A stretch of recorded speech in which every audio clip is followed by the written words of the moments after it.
I want to show you the quickest way of inputting key signatures, time signatures, and tempo markings. In the first tutorial on note input, I didn't bother with a tempo or a key signature, I just went up here, clicked on a time signature, and dropped it on the page.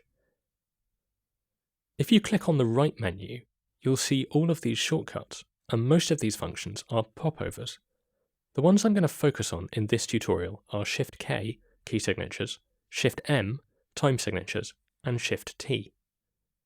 If you've got something selected on screen and you launch a popover, the object is going to be inserted at the selection. If you've got the caret invoked, then it doesn't matter if anything's selected, the grid position is where the object is inserted. I'm going to go to the start of the flow, hit Shift-K for key signatures, and then if I type a capital letter and return, I'll get a major key. Let me undo that. And if I type a lowercase letter, I'll get a minor key. And if you need to type a flat, say E flat major, then use a lowercase b for the flat. And if you need, say, C sharp minor, that's a lowercase c. And then the button that looks like a sharp. Sorry, in British English we call this the hash sign. I think stateside it's known as the pound sign. If you prefer thinking by number of accidentals, you can go 6s for 6 sharps, or 5b for 5 flats. Now, did you notice I didn't actually undo there, I just hit enter to bring up the popover again, and typed over what was already in there. This is why I've been encouraging Shift-N for note input rather than enter, because if something's selected that can be controlled from a popover, enter will usually bring up the popover. So if I put in C major or A minor, you're going to get a red signpost. Signposts can show for all sorts of things, and they can mean a few different things. In this case, it's giving you something visible so that you know it's there, because of course C major and A minor don't show any flats or sharps. It also means there's something that you can select and delete if you change your mind about it.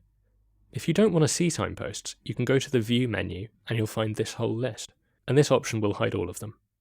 Okay, so time signatures, it's Shift-M, think meter. Then for the regular ones, it's kind of obvious. I'm going to type /4, enter. And if you want a pickup bar, you can type the regular time signature, then comma, then the number of beats you want. You can also use decimals, so if you want an 8th pickup into 4/4, then that'll be 4/4, 0.5, enter. Let's say I want 7/8. If I just type 7/8, then it groups as a 4 and then a 3. But I want a 3, a 2 and a 2. There are functions on the edit menu for beaming, and they're duplicated on the context menu if you control click or right click, but you can build this stuff straight into the time signature popover like this. I'm going to type a square bracket, then 3 + 2 + 2, end square bracket, /8, enter. Then I'm going to have a 6/8 bar over here. I'm just going to move the caret with command and right arrow. Then tempo markings are Shift-T. Let's just whiz through the right panel here.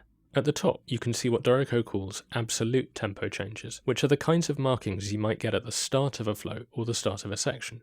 They're things that happen immediately. Then underneath are gradual tempo changes, which are rals and rits, the getting fasters and the getting slowers. Then beyond that, well, you get the idea. You can input all of these from the Shift-T popover, and with absolute tempo changes, you're not limited to the Italian list in the right panel.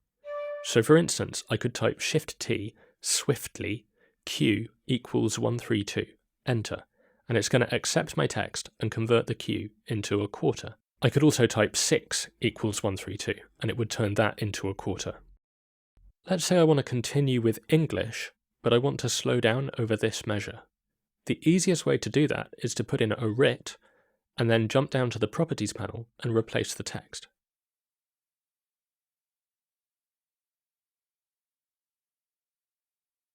There's another tutorial later about the Properties panel, so I'm going to leave most of the detail for that video. But notice also that if I make a selection before I put in a gradual tempo change, it spans the selection.